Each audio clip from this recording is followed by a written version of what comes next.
Welcome back. Today we're going to take a look at KZ's AS16 Pro.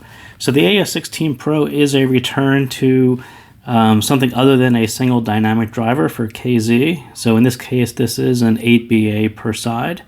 So in typical KZ counting method, they call it a 16, but that really means 8 per side. So as we look inside, I don't think you could almost count them if you're really careful. Probably the other color you can, but on the side, you can actually see the three-way crossover as well. So, and as far as how they actually direct the sound from each balanced armature, they actually use this white inset piece, which is something that they used on the ASX and AST as well. So standard QDC connector. And the mesh is actually one of the newer styles, not a plain metal mesh. So the faceplate itself is sort of reminiscent of the old AS series, and with the inset design that is a little bit reminiscent of Lyra as well. It had a geometric design as well. So shells are actually quite nice. There is a little bit more weight to them. If you're used to the single dynamic drivers, it does have just a tad more weight to it. Nothing all that serious though. The box itself actually goes back to the older KZ hybrid flagships and the ASX and the AST. I think all use this case. For some of you who are new to KZ, this looks a little fancier than your typical set, something that Lyra came in. This was the previous sort of hybrid style packaging as well. So quite nice. So let's kind of jump right into it.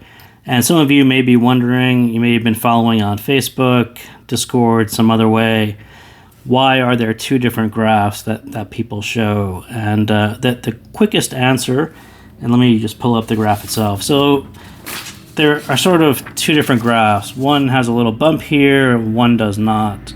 So KZ's graph is actually the green one, or it's my version of the KZ graph. It doesn't have this blue bump.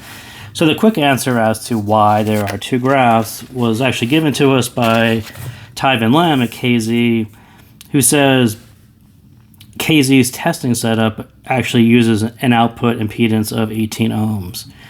If that doesn't make any sense to you, don't really worry about it. It's just very particular to how they tested and generated this frequency graph. It's actually a quite high impedance.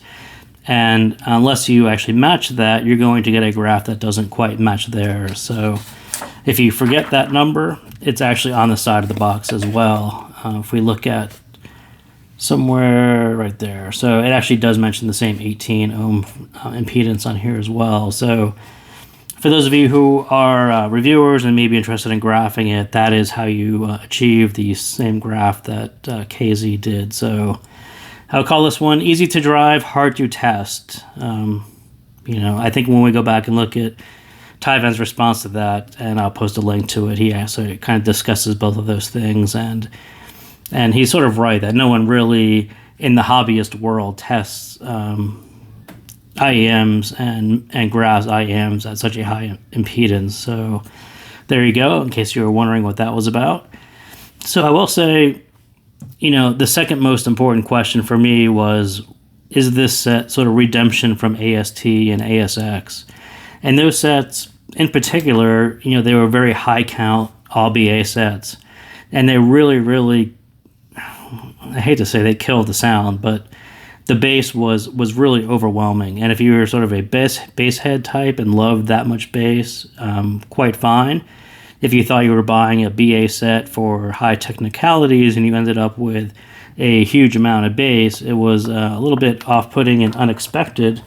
And let me just give you a quick graph of what that looks like. So here we are with AS16 Pro, which is this slightly above Harman style bass. And then this is AST, which was, it's a lot of bass. It's a lot of bass, and it carried all the way through right into your mids. There are some mids there somewhere, and then the thing rose kind of high and then dropped off really quickly. So I definitely will agree that AS16 Pro is much better than the previous AST and ASX, assuming that you don't or aren't fond of that much bass. If you're fond of that much bass, then you're going to stick with what you got. But for the rest of us who were looking for something that was a little more typical of a balanced armature set, AS16 Pro is the redemption for those two sets, is how I would put that.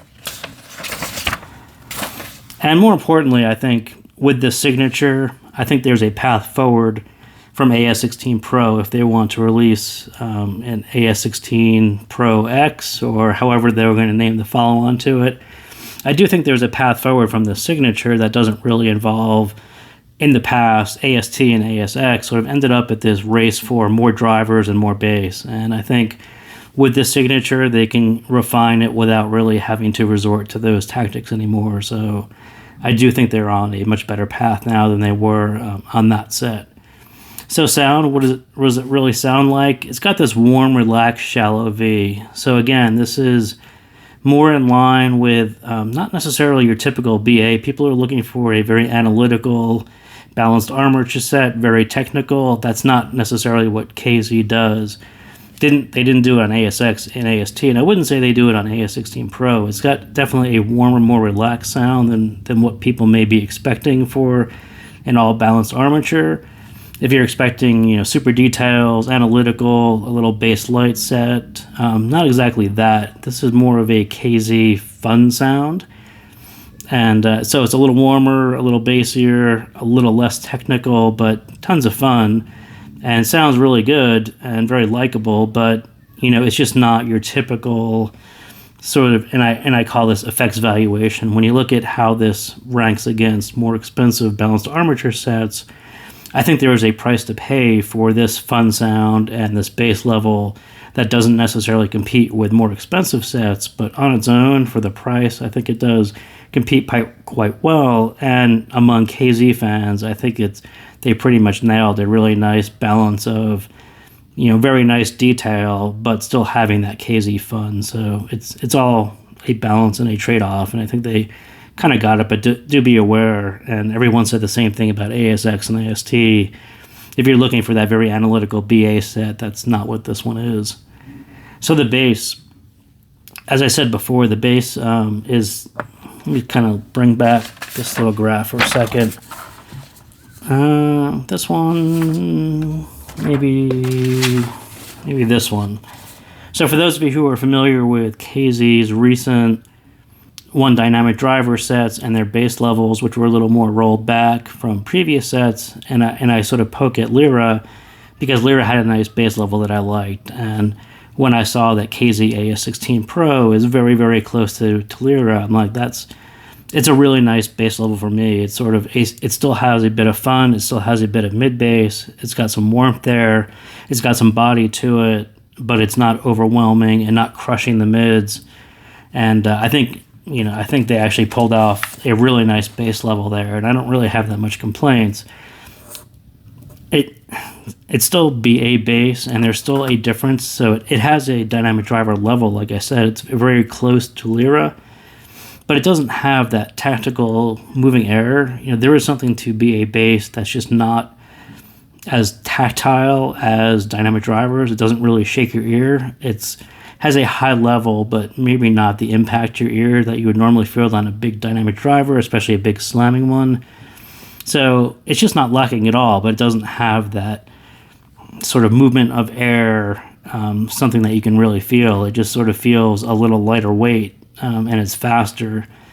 So it doesn't shake your ear like a slamming dynamic driver, but I definitely give them a lot of props and credit for picking a bass level that was much below AST and ASX and really focusing on a cleaner level of bass that's going to lead you right into cleaner mids. And I think they really hit that level, but keeping the KZ fun with just a level that's just a little hair high. Not high for KZ, but high for me. So it's, I think it bleeds. So I will say it does bleed just a little bit. There is a little bit carryover to the bass just to give it a little warmth and not really that analytical style. It's sort of a warmer, smoother style, but at the same level as a dynamic driver, it's not quite the same impact and persistence and perhaps muddiness that you would get from a dynamic driver at the same level. BAs tend to decay a little faster, and you just don't have a lot of that bass presence that you would have a dynamic driver at the same side. So, like I said, faster decay. And the way they set up the mids here, the mids just have enough of that edge to really stay clean and above the bass. And I think they just did that whole transition from bass to mids quite well, and quite an attention to detail, and something that, as I said, ASX and AST didn't really do all that well. So the mids, in my opinion, the bass really set up the mids for success, and the mids actually do deliver here. They're actually quite good, and very intimate, very clear. Clear is a word that sort of came up in my mind when I first talked about AS16 Pro. I saw other people using the same word. It's very much slightly different than some of the recent KZ sets in its clarity and almost, and I would call it a sense of transparency that wasn't really present in the dynamic driver sets. And that's sort of what you're looking for in a BA set. Dynamic drivers are good at certain things, and BA drivers tend to be better at those things, this sense of transparency and clarity. And I think this one is nearly mid-centric. You know, if they had actually just rolled back the bass just a little bit, because the treble level itself is actually rolled back quite a bit. So if they just roll back the bass even a hair, you know, you would end up with a pretty close to mid-centric set. And but on their own, I think I do like the mids quite a bit. And it sounds a bit like a BA, not that hard analytical style, like I said, but there's a bit of warmth, so it sounds a little more natural to me. And that really comes at the expense of super detail and resolution. Again, those things that people would traditionally pick up an all BA set for, sort of smoothed over and warmed over for a more likable, more KZ fun sound than really focusing on technicals like that. So, but I will say I think the trade-off is sort of spot on AS16 Pro. I think they really nail that balance of enough fun, enough warmth, enough natural sound to it, but still retaining some of this edge and sharpness and detail and speed and separation without ever crossing over into fatigue. Lots and lots of delicate level balancing on both sides of this guy, and I think KZ really, for those of you who follow the dynamic drivers recently, you'll know that they've been playing around and a lot of refinement on tunings, and I think this one, again, is just very delicate, thoughtful balancing on both sides of the mids to make sure that they really shine, and I think they did pretty well there. So the treble, and I will say it's the most divisive part of it, and simply because of it looks a little low and a little linear. It sort of peaks out here at about 2.5-ish, drops a bit down, and then it carries almost over linear, and that's not a typical KZ thing. They point to QDC's V14 set, which has sort of a linear treble as well. So I think they had that in mind. That is something they wanted to experiment with, and I think it works for me. I know it's not going to work for everyone, but I think a lot of people would want more treble. More would be, make some more people happy. But as I've said before, I don't really underestimate the value of having a forgiving set, especially a set like this, which is kind of relaxing and chill, and the bass is quite nice and warm and smooth. I think the treble plays right into that, and to make it a little sharper, a little more treble would have thrown that off a little bit. I mean, perhaps you get some more detail out of it, but this one, as soon as you put it in, you don't really have the need to take it out for hours. It's very forgiving, very forgiving and unfatiguing to me. So I never underestimate that, the ability to have a long session set. It sort of is a big bonus in my book. So as I said, the treble it's a little lower level, but it matches the bass because they brought the bass down a little bit. I think it doesn't overshadow the mids, and it sounds a bit linear as it looks, which is, I think, a good thing in this case. I wasn't really sure how it was going to work out, and I think people see the graph and are like, that looks a little wonky to me, but I think it actually does. I think they modeled it on something that works, and I think it works here as well. So I think a bit more level would have been good for short-term listening, if you wanted to have a detail chasing set, people who are really into fine, high-resolution detail sets, you can listen to those for a shorter period of time because they're a little more intense. But I think that would have, been pretty good for short-term listening. But this is a better set for mid-centric folks who are sort of really focused on mids, and the bass should sit below the mids, and the treble should sit a little bit below the mids as well, and that's sort of the route that they took. So I don't have a problem with it. You have to sort of wrap your head around that for your own use, but for me, it actually works quite well. And my first impression of AS16 Pro is I was going to like it just a bit more than everyone else was going to like it. I mean, I sort of immediately had a likability to it just because of the signature, and there's no fatigue to it, there's no peaks to it. It's sort of just smooth end to end, and you can nitpick the bass a little bit, but generally I was kind of surprised when there was a little more positive feedback than I thought there was going to be. I thought I was going to be the only one who liked it, but seems that another couple people at least like it kind of out of the gate, so that was good.